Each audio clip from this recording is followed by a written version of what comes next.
करते और वंदे मातरम कहते जीवन भी चला जाए तो वो जीवन भी धन्य है, ये बंगाल की गलियों में बच्चे कह रहे हैं। ये गीत उन बच्चों की हिम्मत का स्वर था और उन बच्चों की हिम्मत ने देश को हिम्मत दी थी। बंगाल की गलियों से निकली आवाज देश की आवाज बन गई थी।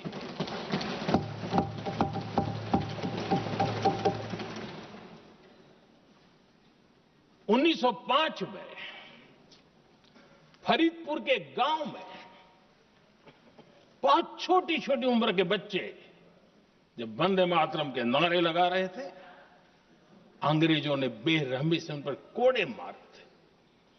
यानी एक प्रकार से जीवन और मृत्यु के बीच लड़ाई लड़ने के लिए मजबूर कर दिया था। इतना अत्याचार हुआ था।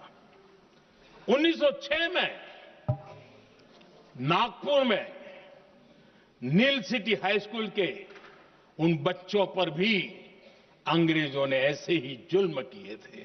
गुनाह यही था कि वो एक स्वर से वंदे मातरम बोल करके खड़े हो गए थे। उन्हें वंदे मातरम के लिए मंत्र का महात्म्य अपनी ताकत से सिद्ध करने का प्रयास किया था। हमारे जांबाज सपूत बिना किसी डर के फांसी के तख्त पर चढ़ते थे और आखिरी सांस तक वंदे मातरम, वंदे मातरम, वंदे मातरम, यही उनका भाव घोष रहता था। खुदीराम बोस, मदनलाल ढींगरा, राम प्रसाद बिस्मल, अशफाक उल्लाह खान, रोशन सिंह, राजेंद्र नाथ लाहिड़ी, रामकृष्ण विश्वास, अनगिनत जिन्होंने वंदे मातरम कहते कहते फांसी के फंदे को अपने गले पर लगाया था। लेकिन देखिए, ये अलग अलग जेलों में होता था, अलग अलग इलाकों में होता था। प्रक्रिया करने वाले चेहरे अलग थे, लोग अलग थे। जिन पर जुल्म हो रहा था उनकी भाषा भी अलग थी। लेकिन एक भारत श्रेष्ठ भारत, इन सब का मंत्र एक ही था, वंदे मातरम।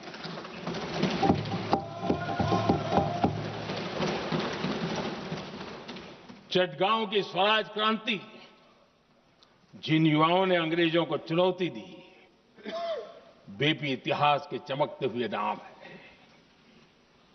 हरगोपाल बाल, पुलिन विकास घोष, त्रिपुर सेन, इन सब ने देश के लिए अपना बलिदान दिया। मास्टर सूर्यसेन को 1934 में जब फांसी दी गई, तब उन्होंने अपने साथियों को एक पत्र लिखा और पत्र में एक ही शब्द की गूंज थी और वो शब्द था वंदे मातरम।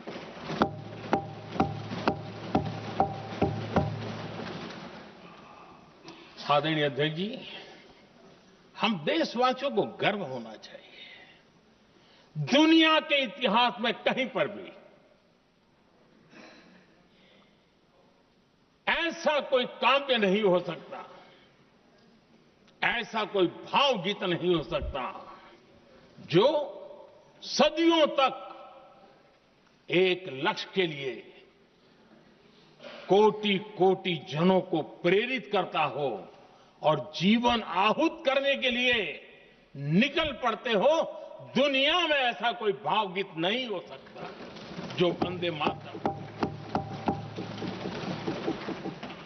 पूरे विश्व को पता होना चाहिए कि गुलामी के कालखंड में भी ऐसे लोग हमारे यहां पैदा होते थे जो इस प्रकार के भावगीत की रचना कर सकते थे। ये विश्व के लिए अजूबा है। हमें गर्व से कहना चाहिए, तब दुनिया भी मानना शुरू करेगी। ये हमारी स्वतंत्रता का मंत्र था, ये बलिदान का मंत्र था। ये ऊर्जा का मंत्र था, ये सात्विकता का मंत्र था, ये समर्पण का मंत्र था, ये त्याग और तपस्या का मंत्र था, संकटों को सहने का सामर्थ्य देने का ये मंत्र था, और वो मंत्र वंदे मातरम था। और इसलिए गुरुदेव रविंद्रनाथ टैगोर ने लिखा था, उन्होंने लिखा था, एकी सूत्रे बांधी आछी सोहस्टोटी मौन, एक ही कार्य सौंपी आछी सहस्त्रो जीवन। ये रविंद्रनाथ टैगोर जी ने लिखा। आदरणीय अध्यक्ष जी, उसी कालखंड में वंदे मातरम की रिकॉर्डिंग दुनिया के अलग अलग भागों में पहुंची और लंदन में जो क्रांतिकारियों की एक प्रकार से तीर्थ भूमि बन गया था, वो लंदन का इंडिया हाउस, वीर सावरकर जी ने वहां वंदे मातरम गीत, और वहां ये गीत बार बार गूंजता था। देश के लिए जीने मरने वालों के लिए वो एक बहुत बड़ा प्रेरणा का अवसर रहता था। उसी समय बिपिन चंद्र पाल और महर्षि अरविंद घोष, उन्होंने अखबार निकाले, उस अखबार का नाम भी उन्होंने वंदे मातरम रखा। यानी डगर डगर पर अंग्रेजों की नींद हराम करने के लिए वंदे मातरम काफी हो जाता था, और इसलिए उन्होंने इस नाम रखा। अंग्रेजों ने अखबारों पर रोक लगा दी, तो मैडम भीकाजी कामा ने पेरिस में एक अखबार निकाला और उसका नाम उन्होंने वंदे मातरम रखा।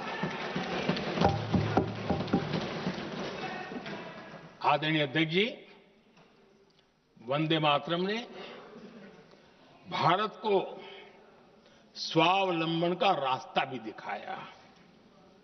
उस समय माचिस की डिबिया, मैच बॉक्स, वहां से लेकर के बड़े बड़े शिप, उस पर भी वंदे मातरम लिखने की परंपरा बनी। और बाहरी कंपनियों को चुनौती देने का एक माध्यम बन गया, स्वदेशी का एक मंत्र बन गया। आजादी का मंत्र स्वदेशी के मंत्र की तरफ विस्तार होता गया। आदरणीय अध्यक्ष जी, मैं एक और घटना का जिक्र भी करना चाहता हूं। 1907 में जब वीओ चिदम्बरम पिल्लाई, उन्होंने स्वदेशी कंपनी का जहाज बना, तो उस पर भी लिखा था वंदे मातरम।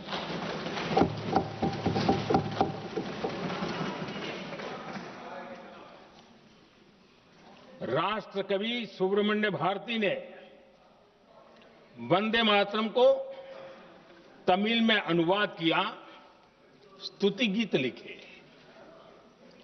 उनके कई तमिल देशभक्ति गीतों में वंदे